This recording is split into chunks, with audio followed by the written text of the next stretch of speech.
Assalamualaikum warahmatullahi wabarakatuh. Alhamdulillah, hari ini kita bertemu kembali dalam pelajaran IPA.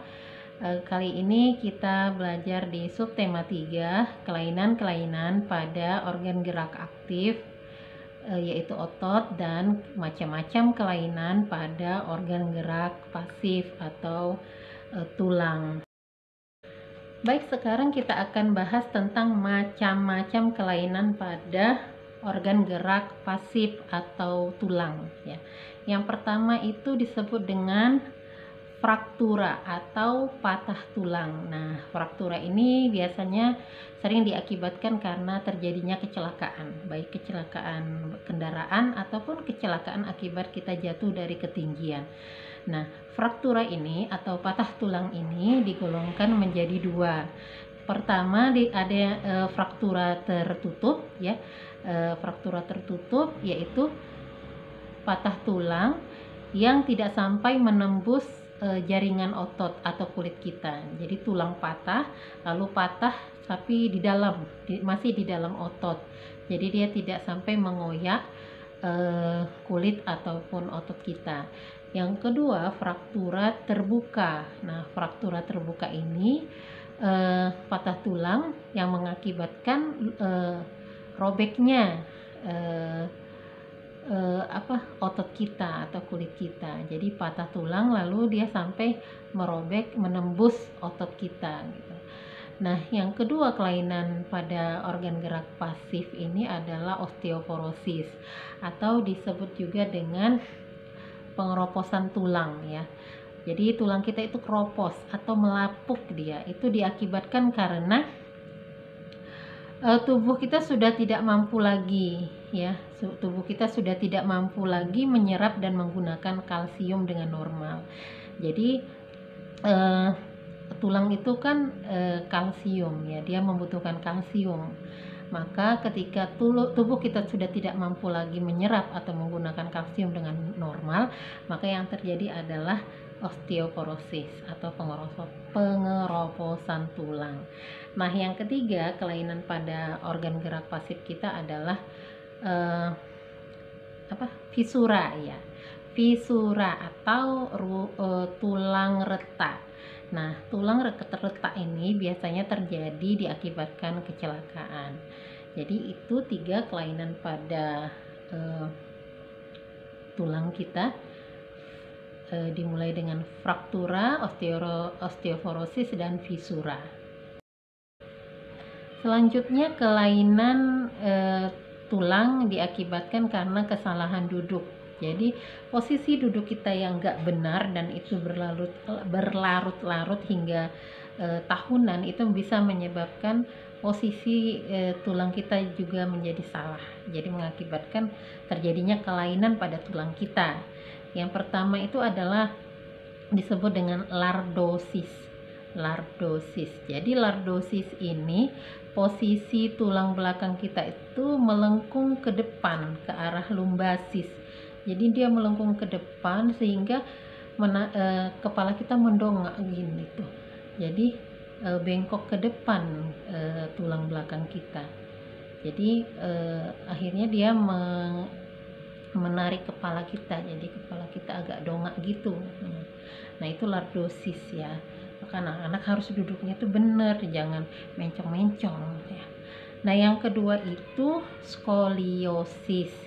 Nah, skoliosis ini kelainan tulang kita itu bengkok ke samping.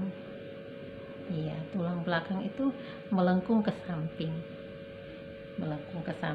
Ya. Ini menyebabkan badan akan bengkok seperti huruf S ke kiri atau ke kanan. Ini juga terjadi karena kebiasaan duduk kita yang salah. Skoliosis. Lalu kifosis, ada yang ketiga namanya kifosis. Kifosis ini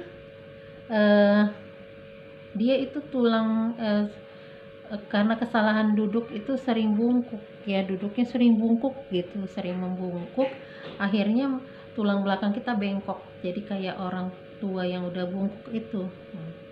Jadi eh, kifosis tulang belakangnya itu bungkuk dia. Jadi walaupun dia masih muda dia udah bungkuk. Nah itu karena kesalahan duduk juga, terlalu sering duduknya itu terlalu membungkuk. Nah jadi kelainan pada tulang diakibatkan kesalahan duduk itu juga ada 3. Yang pertama lordosis, yang kedua kifosis, dan yang ketiga skoliosis ya. Selanjutnya adalah kelainan, gangguan atau penyakit pada otot manusia. Yang pertama adalah hipertrofi. Nah, hipertrofi ini kelainan otot yang membesar. Jadi otot kita membesar, gembung-gembung seperti binaragawan itu ya. Nah, ini bisa terjadi karena diberikan kegiatan atau aktivitas yang terus-menerus secara berlebihan. Jadi memang ototnya dibentuk untuk berbentuk gitu. Yang kedua, atrofi, kelainan otot yang mengecil, lemah, fungsi otot yang menurun. Jadi kalau ini kebalikan dari hipertrofi tadi, ini otot kita jadi mengecil. Fungsinya juga jadi berkurang. Nah, ini diakibatkan karena sakit ya, penyakit polimilitis. Nah, jadi ini menyebabkan saraf-saraf pada otot kita menjadi rusak. Yang ketiga adalah stiff atau kaku leher. Nah, ini akibat dari adanya radang otot ya. Otot kita meradang disebabkan adanya gerakan yang salah ya. Mungkin ketika berolahraga atau terbentur seperti itu sehingga mengakibatkan saraf otot kita menjadi meradang. Yang keempat, tetanus. Nah, kelainan otot yang disebabkan adanya infeksi oleh bakteri ya. Ini disebabkan karena kita terinfeksi oleh bakteri. Mungkin karena kita terkena luka, terkena paku atau besi atau seng gitu, yang akhirnya menyebabkan munculnya bakteri Clostridium tetani. Selanjutnya cara menjaga kesehatan tulang. Nah, kita harus jaga kesehatan tulang kita dengan cara 1. Sebaiknya ibu hamil banyak minum susu agar anak tumbuh tidak kekurangan kalsium. Yang kedua, posisi duduk yang benar. Yang ketiga, banyak mengkonsumsi makanan berkalsium. Yang keempat, berjemur pada pagi hari. Nah, untuk mendapatkan vitamin D ya, serta berolahraga. Dan kelima, hati-hati agar terhindar dari jatuh atau kecelakaan. Oke, sekarang yang terakhir ya, cara menjaga kesehatan otot. Nah, 1, menghindari aktivitas berlebihan seperti angkat beban terlalu berat dan sebagainya.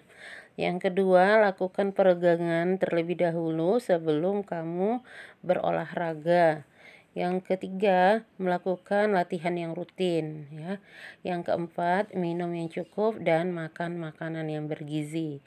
Yang kelima, hilangkan nyeri otot dengan krim untuk otot. Jadi kalau kalian ada nyeri otot, maka hilangkan dengan krim khusus untuk otot.